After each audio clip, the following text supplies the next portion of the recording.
Welcome to the debate. Today, we are unpacking a question that has really dominated nutritional science over the past several years: the intermittent fasting debate. Fact or fiction? We are looking specifically at methods like time restricted eating, such as the very popular 16-8 method, alternate day fasting, and the 5.2 protocol. These have obviously surged as primary strategies for weight management and overall metabolic health. They certainly have. And the central question we really need to answer today is whether intermittent fasting offers unique, intrinsic physiological benefits that are driven by the fasting state itself, or, on the other hand, if it is simply another behavioral vehicle for achieving caloric restriction, complete with its own set of long-term risks. Exactly. And to do that, we are grounding our analysis in the latest systematic reviews, randomized controlled trials, and epidemiological data published between 2024 and 2026. I will be arguing that intermittent fasting fundamentally optimizes human physiology through a unique metabolic switch, offering distinct cardiometabolic and cellular benefits that extend far beyond simple calorie counting. And I'll be taking the opposing view. I argue that the benefits of intermittent fasting are primarily, if not entirely, a byproduct of caloric restriction. Furthermore, I want to caution that the practice carries unproven long-term safety profiles, specific hormonal drawbacks, and quite frankly, concerning cardiovascular signals that we simply cannot ignore. Well, let's start with the baseline physiology, because I think that sets the stage. Intermittent fasting isn't just a modern trend. It's a scientifically robust tool that aligns seamlessly with human evolutionary biology and our natural circadian rhythms. The premise isn't merely about eating less food. It is about the profound physiological shifts that occur when we abstain from caloric intake for extended periods of time. Right, the much-discussed metabolic switch. Precisely. The evidence demonstrates that after roughly 12 hours of fasting, the body undergoes this switch.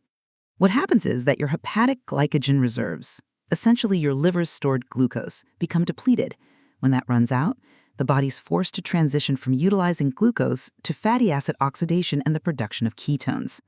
Usually right around that 12-hour mark, correct? Yes, right at 12 hours. And this metabolic switch isn't just a trivial shift in fuel sources. It serves as a massive trigger for cellular repair processes like autophagy, where your cells clean out damaged components. It also significantly reduces oxidative stress. For many individuals who are struggling with metabolic syndrome, intermittent fasting provides a sustainable framework. It's a biological reset. It's not just a diet. I hear what you're saying about the metabolic switch, and the underlying physiology is undeniably fascinating. But if we're being intellectually honest about the clinical outcomes, a lot of this modern marketing is just dressing up a very old behavioral trick, which is simply eating less. I wouldn't call it just a trick. The cellular adaptations are measurable in the literature. Measurable? Yes. But let's look at the broader context. When we rigorously analyze the data, like the comprehensive 2025 meta-analysis of nearly 100 randomized controlled trials involving over 6,000 participants, the vast majority of intermittent fasting's purported benefits are virtually identical to those achieved through continuous calorie restriction.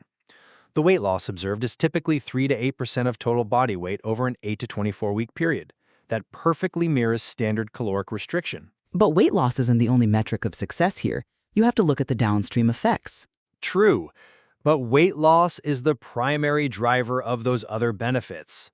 We must also carefully examine the limitations and edge cases before we rush to call this a biological reset. I am particularly concerned by the highly controversial 2024 American Heart Association epidemiological study. That study linked eating windows of less than 8 hours to a 91% higher risk of cardiovascular death. When you combine that massive safety signal with documented risks of hypoglycemia, altered sex hormones, and incredibly high attrition rates in the real world, we have to ask if this behavioral trick is worth the potential long-term cost. I'm not convinced by that line of reasoning, because it reduces a deeply complex physiological cascade to mere thermodynamics. The metabolic benefits of intermittent fasting clearly transcend the simple mathematics of weight loss and energy balance. How so? Because if you lose weight, your metabolic markers improve regardless of what time the clock says when you eat. Let's look at the specific data regarding glycemic control and insulin sensitivity. Systematic reviews from the last 2 years demonstrate that intermittent fasting decreases HOMA-IR by an average of 0.31. For anyone who hasn't looked at their lab work recently, HOMA-IR is basically our gold standard clinical marker for measuring insulin resistance. Intermittent fasting actively drives that number down. It lowers fasting blood glucose and decreases insulin plasma levels significantly, even independent of massive weight loss. You can think of it as giving your pancreas a vacation, essentially. That's a great analogy, actually. You're lowering fasting blood glucose and dropping plasma insulin levels, which allows the body to finally clear out the excess energy it's been storing. And beyond the pancreas and the liver, we see neurological benefits. We see an increase in brain-derived neurotrophic factor, or BDNF, which supports neuroplasticity. We are observing measurable improvements in mitochondrial efficiency and a modulation of the brain-gut microbiome axis. These are specific cellular adaptations triggered by the absence of exogenous energy. If this were purely about a caloric deficit, we would not see such distinct molecular adaptations. I come at it from a slightly different way. The physiological markers you just mentioned, reduced fasting insulin, improved HOMA-IR, decreased systemic inflammation, they are entirely consistent with the common soil hypothesis. You're referring to the idea that weight loss itself is the root driver of all these outcomes. Exactly. The common soil hypothesis posits that weight loss itself, and particularly the reduction of visceral adipose tissue, that dangerous active belly fat, is the primary driver of improved insulin resistance in cardiovascular risk profiles. The fat loss is the soil from which all these metabolic benefits grow. When researchers meticulously equate caloric intake between an intermittent fasting group and a continuous calorie restriction group, the reduction in fat mass and the subsequent metabolic improvements are largely indistinguishable. But intermittent fasting gets people there more efficiently. The behavioral compliance is part of the mechanism. It might get some people there, yes, but the improvements in glycemic control are a secondary effect of alleviating the burden of obesity, not some magical property of the fasting window itself. Furthermore, the quality of the diet remains the ultimate arbiter of metabolic health. If an individual consumes highly processed, hyperpalatable junk food during their 8-hour feeding window, the metabolic benefits you described are entirely negated. Lipolysis, the breakdown of fat, is completely irrelevant if the feeding phase just restocks the liver with excess refined carbohydrates and saturated fats. Oh, I agree that diet quality is paramount. No serious clinician would ever suggest that one can consume highly processed foods with impunity simply because they are restricted to an 8-hour window. A compressed window of poor nutrition is, at the end of the day, still poor nutrition. We definitely see eye to eye there. However, to your point about the common soil hypothesis, the cardiometabolic data shows that intermittent fasting achieves cardiovascular risk reduction very efficiently and sustainably for a lot of patients. Randomized controlled trials consistently demonstrate that intermittent fasting reduces systolic and diastolic blood pressure, LDL cholesterol, and triglycerides. But I really need to address the 2024 American Heart Association study you mentioned earlier, because it's been widely misinterpreted. The 91% increased risk of cardiovascular death, it's a staggering number to just brush past. It is a staggering number, which is exactly why we must analyze the methodology of that study rigorously. It was a retrospective observational survey. It relied entirely on the National Health and Nutrition Examination Surveys, or NANHANs. This database utilizes patient dietary recall, Which is a standard epidemiological tool used globally. It is standard, but it's also famously unreliable. They often rely on just 2 days of 24-hour dietary recall. Think about how difficult it is for the average person to accurately remember exactly what time they ate every single meal 2 days ago. More importantly, correlation is not causation. It is highly probable, in fact almost certain, that we are looking at reverse causality here. You mean sick people adopting the diet to manage existing conditions? Precisely. Individuals with pre-existing cardiometabolic issues, or those who were just advised by their physicians to lose weight urgently because their health was rapidly deteriorating, may have disproportionately adopted intermittent fasting to try and save their own lives. If those individuals later suffer a cardiovascular event, The study blames the fasting window rather than the underlying disease that prompted the diet in the first place. Look, that's a compelling argument, but have you considered the sheer magnitude of that safety signal? While I will readily acknowledge the inherent limitations of observational data and dietary recall, a 91% increase in cardiovascular mortality isn't something we can just brush off as a statistical artifact or a simple case of reverse causality. I'm not brushing it off, but we absolutely cannot treat it as a randomized controlled trial. Of course not. But the scientific community relies on observational epidemiology to identify long-term trends precisely because decades-long randomized controlled trials for dietary interventions are practically impossible to execute. You cannot lock people in a metabolic ward for 20 years. We simply do not have 20-year RCTs proving the long-term safety of chronic daily fasting. What we do know from the physiology is that severe caloric restriction during narrow windows can cause acute physiological stress. Fasting is a hormetic stressor.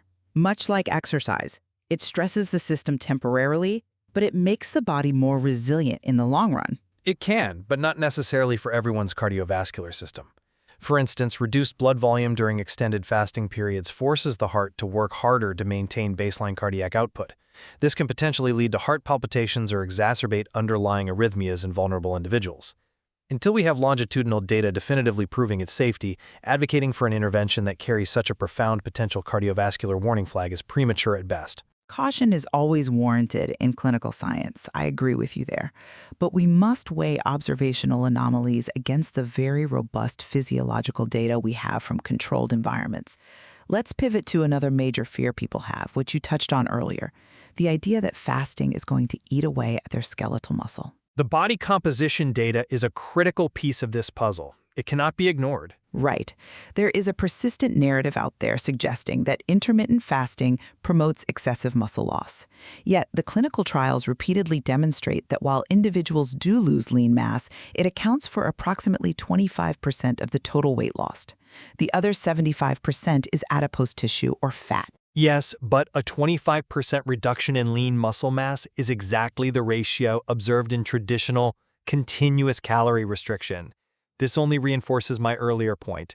Intermittent fasting is simply another way to restrict calories, yielding the exact same physiological compromises. I wouldn't call it a compromise if it matches the standard expected outcome of literally any weight loss intervention. But losing a quarter of your weight loss from lean mass is a significant concern, particularly for aging populations.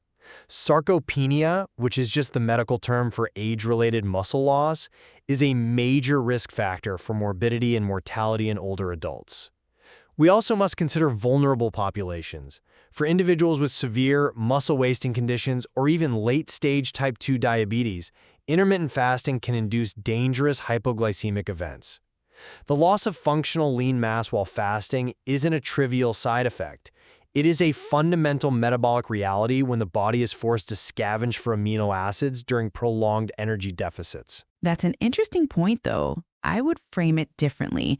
The fact that the lean mass reduction is 25%, which, as you noted, is identical to standard calorie restriction, precisely debunks the myth that intermittent fasting inherently or disproportionately destroys muscle tissue compared to traditional diets. It proves it's not worse. It certainly doesn't prove it's better. It proves that the fasting state itself is not uniquely catabolic to muscle tissue, provided the total energy balance is equivalent. Furthermore, we have to look at how people actually use this tool in practice. Recent sports performance literature from 2024 demonstrates that when intermittent fasting is combined with appropriate resistance training and adequate protein intake, fat-free mass and maximum power output are maintained entirely. That requires a level of strict optimization most people just don't achieve. But it shows the biological potential of the protocol. Studies evaluating athletes utilizing time-restricted eating alongside high-intensity interval training show significant reductions in fat mass with absolutely no impairment in strength or jumping performance. It is a highly viable tool for active adults to optimize their power-to-weight ratios, as long as the nutritional composition during their feeding window supports muscle protein synthesis. You need to hit those leucine thresholds, but it is entirely doable. I'm sorry, but I just don't buy that as a public health recommendation. Let me tell you why. While athletes under strict clinical supervision might mitigate muscle loss because they are meticulously tracking every gram of protein they consume, the average person adopting this protocol does not adhere to optimized protein pacing or rigorous resistance training. They just skip breakfast and eat whatever they want at noon. That's a behavioral compliance issue, not a physiological failure of the fasting protocol itself. But we have to treat humans as they actually behave in the real world, and we also must look at the broader hormonal impact of this dietary pattern, which extends far beyond just insulin and glucagon. Intermittent fasting disrupts multiple endocrine pathways in ways that can be deeply detrimental to a person's quality of life.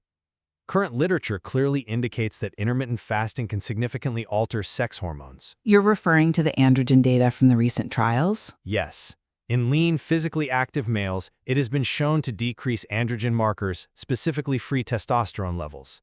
In females, particularly those with obesity, it can decrease androgen markers and significantly increase sex hormone-binding globulin, or SHBG. Which binds to sex hormones and makes them less bioavailable in the bloodstream. Exactly. If your SHBG goes up, your usable hormones go down. Furthermore, the physiological stress of the fasting state increases baseline cortisol levels. This can drastically disrupt sleep architecture, specifically reducing the proportion of rapid eye movement, or REM sleep. Patients in these trials frequently report irritability, fatigue, eating-related intrusive thoughts, and constipation.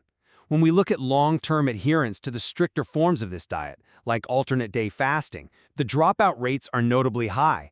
The physiological and psychological friction is simply unsustainable for the vast majority of people. I see why you think that, but let me give you a different perspective on adherence and hormonal regulation. First, I will readily concede that intermittent fasting is contraindicated for certain populations. Pregnant women, nursing mothers, children, individuals with type 1 diabetes, and anyone with a history of eating disorders should absolutely avoid it. We are in full agreement there. That is scientifically indisputable. However, we must distinguish between the different protocols under the umbrella of intermittent fasting. While alternate-day fasting can be very challenging, time-restricted eating, such as the 16-8 protocol, exhibits a remarkably lower dropout rate than standard continuous dietary interventions. Why? Because it naturally aligns with human behavior. Most people are already fasting while they sleep. They are simply extending that window by skipping a late-night snack and delaying breakfast. But what about the cortisol spikes and the subsequent hormonal disruption? The initial increases in cortisol or ghrelin, which is our primary hunger hormone, are almost always transient. They typically subside within a month of adaptation, once the body gets used to the new circadian eating rhythm. And for those who can adhere to the stricter protocols like alternate-day fasting, the clinical results are frankly undeniable. The 2025 meta-analysis in the Annals of Internal Medicine demonstrated that alternate-day fasting produced a modestly superior weight loss, an additional 1.29 kilograms, compared to continuous calorie restriction over a 12-month period. 1.29 kilograms over an entire year? It sounds small in isolation, but for a population battling a systemic, global obesity epidemic, having a tool that yields superior metabolic outcomes for compliant individuals is an invaluable addition to our clinical toolkit. Every little bit counts. The fact remains that compliant individuals represent a remarkably small fraction of the public over a multi-year timeline. The minor statistical advantage of 1.29 kilograms over 12 months hardly justifies the sweeping claims of metabolic transformation that proponents of intermittent fasting frequently make. We must return to the fundamental reality here. If an individual manages to restrict their eating window to 8 hours but consumes caloric parity with their baseline diet, they will not lose weight. The energy balance equation remains undefeated. But the fasting window naturally restricts intake. It makes achieving that energy deficit easier for many without having to weigh every gram of food. Perhaps for some, but the transient nature of side effects like hunger and irritability does not negate the very real social isolation that comes with abstaining from food during normal cultural or familial gatherings. A diet is only as effective as an individual's ability to integrate it seamlessly into their life for decades.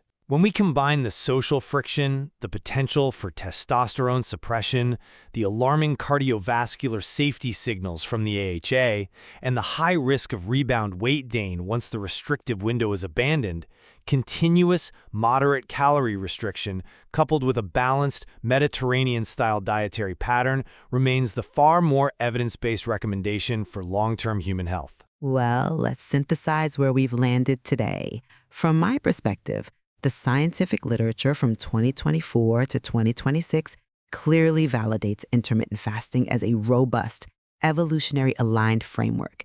It successfully harnesses the body's natural metabolic switching by allowing insulin levels to drop and transitioning the body to utilize fatty acids and ketones.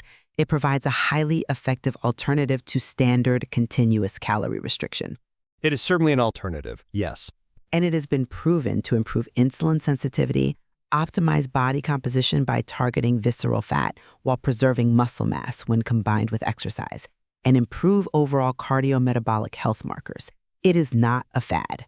It is a physiological reset that leverages our biological programming.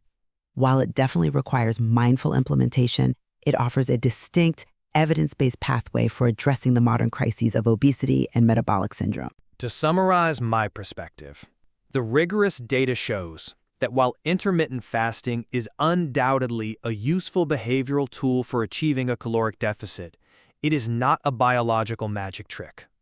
The weight loss and subsequent metabolic improvements are largely identical to traditional calorie restriction.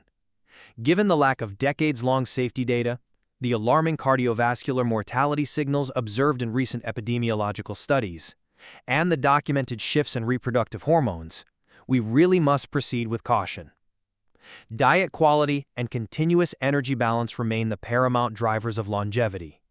Intermittent fasting may help some individuals eat less, but it absolutely does not exempt anyone from the fundamental laws of human metabolism. While we fundamentally disagree on whether the fasting state is a unique biological trigger or just a convenient pathway to calorie reduction, I think we both agree that it is a highly effective methodology for achieving weight loss. And we agree that preserving muscle through resistance exercise is completely non-negotiable. Absolutely. The fear of severe, disproportionate muscle loss is largely a myth, provided physical activity is maintained. And regardless of when you eat, a compressed window of junk food is still junk food. We definitely see eye to eye there. We do. The sheer complexity of human metabolism requires us to look past the hype of fad diets and engage deeply with the nuanced, evidence-based reality of nutritional science. There is undoubtedly much more to explore in the scientific literature regarding the long-term impacts of these strategies. The discussion today proves that healthy skepticism and rigorous analysis are the best tools we have for understanding how to truly optimize human health. Thank you for joining us on The Debate. Until next time,